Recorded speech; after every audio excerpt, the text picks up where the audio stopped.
ચોથા મંગળવાર નિમિત્તે એટલે કે પૂર્ણા દિવસ નિમિત્તે આપણે કિશોરીઓનો પ્રોગ્રામ ઉજવી રહ્યા છે. તો એમાં આજની થીમ જે આપણને આપવામાં આવી છે એનિમિયા. તો આજે આપણે એનિમિયા વિશે કિશોરીઓને કેટલાક સવાલ પર મળીશું અને જો ના આવડે તેમને આપણે જણાવીશું કે ભાઈ એનિમિયા શું છે અને એના લક્ષણો શું છે અને એના ઉપાય શું છે. તો ચલો આપણે તમને કેટલાક સવાલ કરીશું. જે પ્રમાણે મેં માહિતી તો લખી જ રાખી છે કે એનિમિયા શું છે શું નહીં, બરાબર. પણ તમારે સાદા શબ્દોમાં કેવું હોય કે એનિમિયા શું છે તો તમને કઈ આઈડિયા ખરી? કોઈ તો વાંધો નહીં. તો ચલો તો આજે આપણે શીખીશું એનિમિયા વિશે, બરાબર. જો એનિમિયા શું છે, લોહીમાં હિમોગ્લોબિનનું પ્રમાણ શું થાય, ઘટી જાય, બરાબર. બ્લડ વિશે તો બધાને ખબર છે, હે. તો એમાં શું છે, હિમોગ્લોબિનની માત્રાનું શું થઈ જાય, કમી આવી જાય. હિમોગ્લોબિન એટલે એક પ્રકારની આપણે એમ કહી શકીએ કે જે આપણા શરીરમાં જે રોગ પ્રતિકારક ક્ષમતાને વધારે છે એ શું છે, હિમોગ્લોબિનનું પ્રમાણ વધુ હોય. એનાથી શું થાય, શ્વેત રક્તકણ હોય છે આપણા શરીરમાં, એમ કેવા આવે વ્હાઇટ બ્લડ સેલ્સને શું મળે, તાકાત મળતું હોય છે. તો કહેવાનો મતલબ લોહીમાં હિમોગ્લોબિનનું પ્રમાણ ઘટી જાય તો શું થાય, એનિમિયા. હિમોગ્લોબિનમાં લોહીનું પ્રમાણ ઘટી જાય તો એનિમિયા થાય. ચલો હવે એનિમિયાના લક્ષણ શું છે, થાક લાગવો.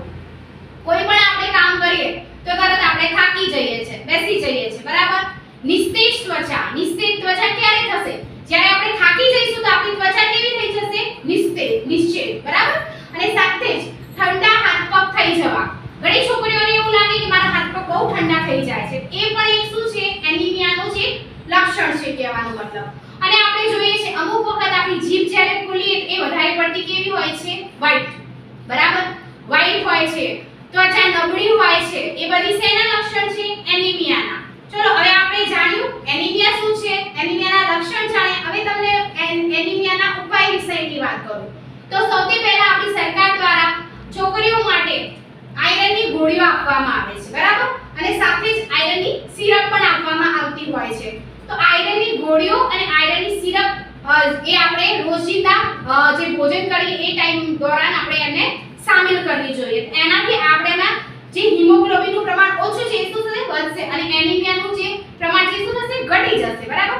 પછી કીધું છે કે આયરન યુક્ત ભોજન, કે જે પણ મતલબ જમવાનું છે એમાં આયરનનું પ્રમાણ કેવું હોવું જોઈએ, વધારે હોવું જોઈએ. તો એવા ભોજન કરવાથી પણ એનિમિયા શું થશે, ઘટી જશે. સો આજે આપણે જાણ્યું એનિમિયા શું છે, એનિમિયાના લક્ષણો, એનિમિયાના ઉપાયો. તો આપણે હવે એ જાણવાનું છે કે વધારે માત્રામાં આપણે ઘરે જઈને શું કરીશું કે એનિમિયા યુક્ત આહાર લઈશું. એનિમિયા યુક્ત મતલબ એનિમિયાથી જે લડી શકે એવો આહાર લઈશું, બરાબર. આયરન યુક્ત આયરન યુક્ત આહારમાં મોસ્ટ ઓફલી તો આપણે જોઈએ છીએ કે એપલ એ આયરનનો શું છે, બહુ સારો સ્ત્રોત છે. તો એપલને વધારે માત્રામાં ખાવું જોઈએ. પણ બીજી પણ ઘણી બધી વસ્તુઓ જે હશે જે મતલબ આયરન યુક્ત હશે એમને પણ આપણે લેવી જોઈએ. ઓકે.